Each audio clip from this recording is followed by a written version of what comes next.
teman-teman, assalamualaikum warahmatullahi wabarakatuh. Balik lagi dengan saya Kang Yusuf. Pada kesempatan kali ini teman-teman, saya akan berbagi video kepada teman-teman mengenai review mesin fotokopi paling murah di kelasnya.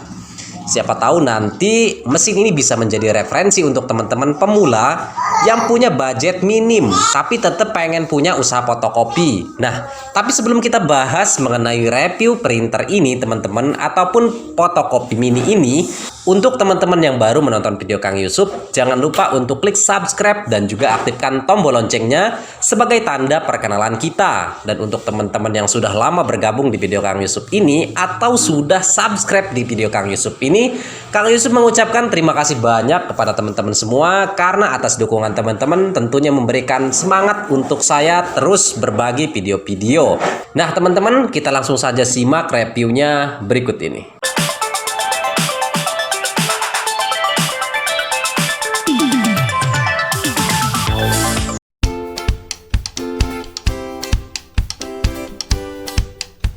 Oke teman-teman, di sini kita akan bahas mengenai review Kyocera tipe 1120 MFP teman-teman. Jadi di sini adalah mesin fotokopi Kyocera yang paling murah di kelasnya teman-teman. Nah, jadi kalau kita lihat dari bodinya memang ini sangat-sangat portable teman-teman. Nah, di sini kita bisa lihat ada ID card copy, scan dan fax. Nah, jadi ada 3 fitur teman-teman. Ini jika kita lihat bagian tombol-tombolnya hampir mirip dengan versi Kyocera di atasnya teman-teman ya. Di sini juga terdapat ADF teman-teman. Jadi fungsinya ADF ini seperti yang kita ketahui ya adalah untuk mengcopy secara cepat ya. Jadi kalau misalnya teman-teman pengen copy secara cepat, ini bisa menggunakan ADF. Tapi di sini tidak ada kacanya teman-teman. Jadi ADF-nya tidak bisa bolak-balik. Jadi ini kalau kita samakan dengan printer ataupun fotokopi mini, itu sama dengan seri Brother 2540. Jadi tidak ada kacanya ya, bisa perhatikan di sini ini nggak ada kaca ADF-nya atau duplek via ADF itu nggak bisa teman-teman ya. Nah, jadi ini hanya bisa fotokopi depannya saja. Kita buka sekarang bagian kacanya teman-teman. Nah, bisa teman-teman lihat di sini ini bagian kaca atas fotokopinya ya. Jadi di sini itu hanya A4 teman-teman ya. Jadi kalau teman-teman pengen fotokopi folio itu bisa dilakukan melalui ADF, tapi kalau untuk bagian kacanya sendiri itu hanya mampu fotokopi A4 teman-teman. Nah, di sini juga ada kaca ya. Ini kaca bagian atas ini. Nah, seperti ini ya. Ini adalah kaca yang akan menyeken dokumen yang melewati ADF teman-teman. Jadi menggunakan kaca di bawah ini. Ya, jadi ini hanya satu sisi saja teman-teman.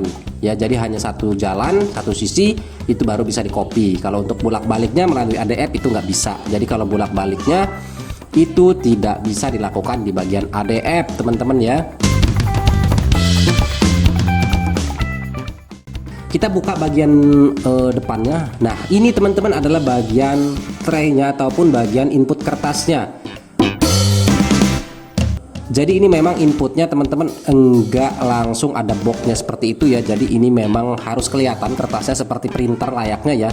Jadi kertasnya itu kelihatan, nggak bisa ditutup seperti itu teman-teman. Jadi memang ada tutupnya khusus, tapi tutupnya itu harus menonjol keluar teman-teman ya. Nah, di sini ada knopnya teman-teman, bisa diperhatikan di sini. Ini adalah knop yang bisa mengukur panjang ataupun pendeknya kertas. Jadi kalau misalnya teman-teman pakainya legal ataupun folio, nah teman-teman bisa ditarik bagian ininya ya. Ini yang saya pegang ini, nah bisa ditarik seperti ini. Nah, lalu kita bisa juga kalau misalnya 4 itu bisa dikecilkan teman-teman. Bagian sini juga ini bisa digeser-geser ya teman-teman ya. Jadi misalnya pengen fotokopi buku atau kertas yang kecil itu bisa di sini. Nah, jadi memang ini sama sih sebenarnya seperti ini ya kaset, tapi ini menggunakan seperti bypass. Jadi ini tidak ada kasetnya seperti itu teman-teman ya. Nah, di sini kita buka bagian depannya, ini ada box toner teman-teman ya. Bisa dilihat di sini ini box tonernya. Tapi jika dibandingkan dengan versi Kyocera di atasnya tentu ini jauh sangat teman-teman ya, karena di bagian box tonernya ini sangat kecil teman-teman. Jadi kalau misalnya teman-teman itu usahanya sudah mulai rame, kemungkinan akan keteteran jika menggunakan mesin fotokopi seri ini teman-teman, karena box tonernya itu kecil. Jadi kemungkinan sebentar-sebentar ketika dapat berapa ribu lembar ya teman-teman harus ngambil toner lagi, harus isi toner lagi. Nah, ini memang agak merepotkan sih. Ya namanya versi kecil ya teman-teman ya. Mungkin ini maklum sih karena versi kecil. Nah, jadi di sini kita masukkan lagi aja ya. Ini bisa teman-teman lihat di sini. Nah, tapi sebelum ditutup teman-teman, nah di sini ada nyangkut ya. Jadi teman-teman harus dorong dulu ke bawah baru ditutup.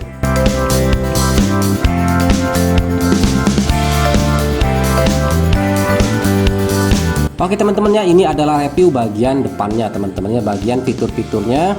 Nah, sekarang kita akan review bagian belakangnya. Apakah bagian belakang mesin ini menggunakan pusher film atau upper teman-teman ya.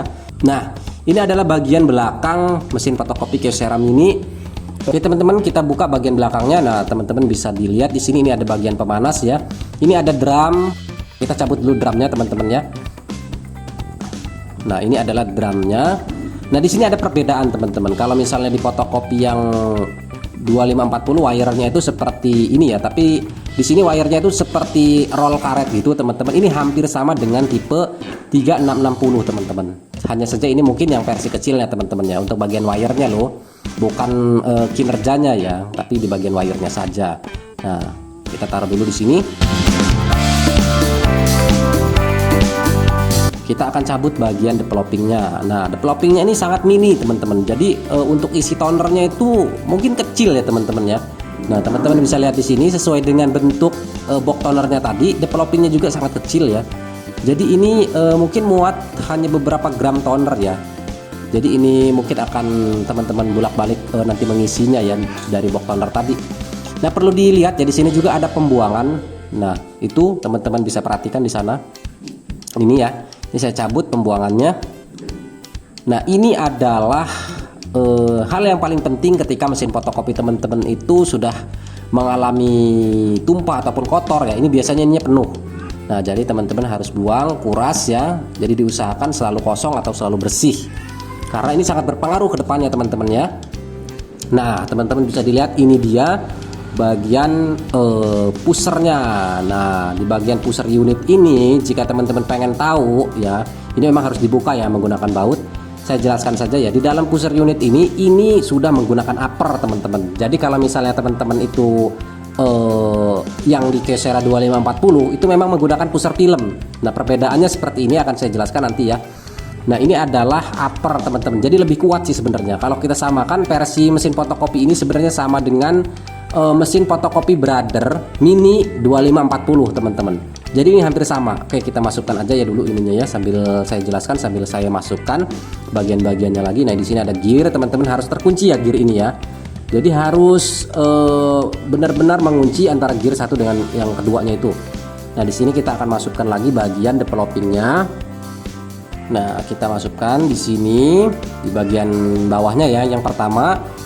Terus yang kedua itu adalah bagian drumnya. Nanti saya paskan dulu ya. Oke, ini sudah pas teman-teman. Nah, sekarang kita masukkan bagian drumnya.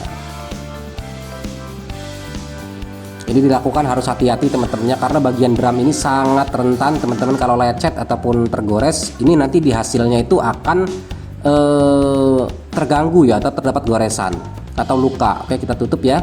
Nah teman-teman, itu dia mengenai review printer ataupun fotokopi paling murah di kelasnya. Semoga video ini bermanfaat untuk teman-teman dan bisa menjadi referensi. Oke, itu saja teman-teman ya. Saya ucapkan terima kasih banyak. Wassalamualaikum warahmatullahi wabarakatuh.